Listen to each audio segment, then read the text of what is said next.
न जाने कितने झूले फांसी पे, कितनों ने गोली खाई थी। क्यों झूठ बोलते हो साहब के चरखे से आजादी आई थी। આન બાન અને શાન સમાન તિરંગાને સલામી આપી 80મા સ્વાતંત્રતા દિવસની સમગ્ર તાપી જિલ્લામાં ભવ્ય ઉજવણી કરવામાં આવી હતી।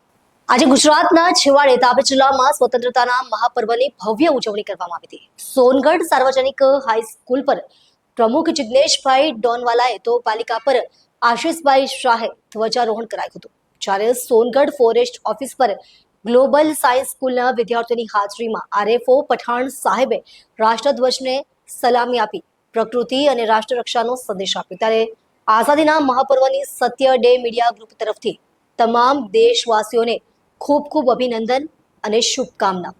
આ પ્રસંગે ગ્લોબલ સાયન્સ સ્કૂલ સોનગઢના હેતલ ઠાકોર મેમ, રક્ષાબેન Gamit ma'am, Himalay sir, Sejal ma'am, Esther મેમે તમામ વિદ્યાર્થીઓ સાથે દેશવાસીઓને દેશ સ્વચ્છ રાખવા અને દેશના વિકાસમાં યોગદાન આપી પોતાની ફરજ નિભાવવા જણાવ્યું। जिंदा रहने के मौसम बहुत है मगर जान देने की रुत रोज आती नहीं। आज देशना आजादीना महापर्व पर સૌથી પહેલા યાદ કરીએ શહીદોને। અને મિત્રો યાદ રાખજો, માત્ર સરહદ પર જઈને લડવું એ દેશભક્તિ નથી। એ દેશભક્તિ કરવાનો અવસર બધાને મળતો પણ નથી, પણ તમે તમારા સમાજમાં રહીને દેશ માટેના એવા કાર્યો કરી શકો છો જેથી તમારી દેશભક્તિ સાબિત થાય।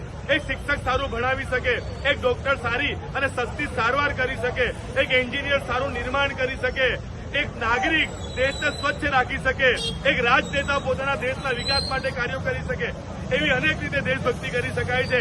ત્યારે દેશના સ્વતંત્રતાના આ મહાપર્વ પર આવો આપણે સોનગઢના વિવિધ વિસ્તારોમાં ઉજવાયેલા દેશભક્તિના મહાપર્વની કેટલીક ઝાંખીઓ મેળવીએ અને સાથે જ સોનગઢના મહાનુભાવો પાસે જાણવાની કોશિશ કરીએ કે દેશના સ્વતંત્રતાના આ મહાપર્વ પર તેઓ શું કહેવા માંગે છે।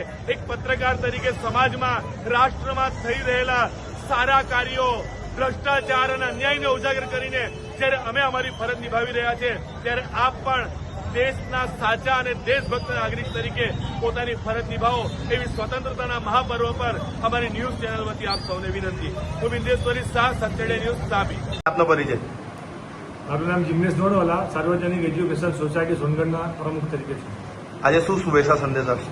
આજે 80મા સ્વાતંત્ર્ય દિન નિમિત્તે આજે સાર્વજનિક હાઈસ્કૂલમાં મારા હસ્તે ધ્વજારોહણ કરવામાં આવ્યું અને આ પ્રસંગે સમસ્ત સોનગઢ નગરના નગરજનો, શાળાના બાળકો, શિક્ષકો, સ્ટાફગણ તેમજ ગામના આગેવાનોને 80મા સ્વાતંત્ર્ય દિનની ખૂબ ખૂબ શુભેચ્છાઓ પાઠવું છું।